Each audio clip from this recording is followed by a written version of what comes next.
You're watching Loudmouths.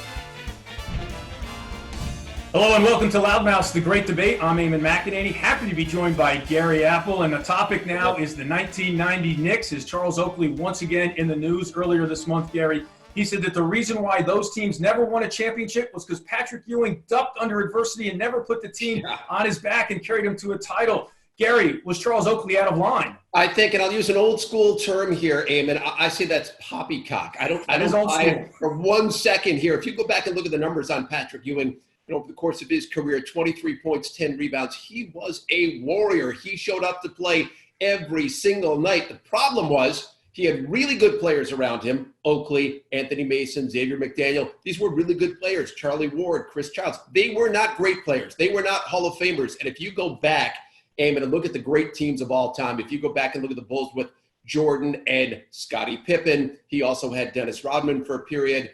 In LA, they had Magic, they had Worthy, they had Kareem, Bird had Kevin McHale. They had wingmen. They had Hall of Famers alongside them. Patrick Ewing didn't have that. And I'll throw out one other thing here on Patrick Ewing.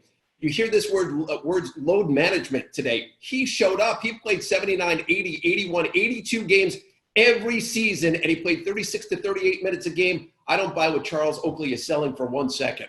I mean, Gary, all Patrick Ewing has to say in response is, hey, how many times did Charles Oakley go to an all-star game with me? Maybe once. I mean, you're absolutely right. He did not have the supporting cast. Now, obviously, there were moments, the finger roll against the Pacers. We were always frustrated that he didn't dominate Bill Cartwright more. But the reason why the Knicks never won a title certainly wasn't Patrick Ewing's inability to be a leader. And the other thing I don't understand about Oakley here is why ruin all the goodwill you have with the Knicks fans? Knick Nation is completely behind you in your feud with James Dolan and Knick ownership. Why risk that by taking a shot at Patrick Ewing? He's even ripping Bernard King. Why take a shot at Knick loyalty just because you're not happy with the way the current ownership is treating you? I don't understand what Oakley's doing here at all, Gary Apple. No, it does make sense. And listen, they had for a while that Allen Houston. He was a guy who could create his own shot, and he really helped Patrick Ewing. But again, a couple of times he was an all-star. He was never a Hall of Famer. Patrick did not have that second banana with him, and that went a long way in not getting him over the hump to win an NBA championship. He came really close, but Patrick Ewing's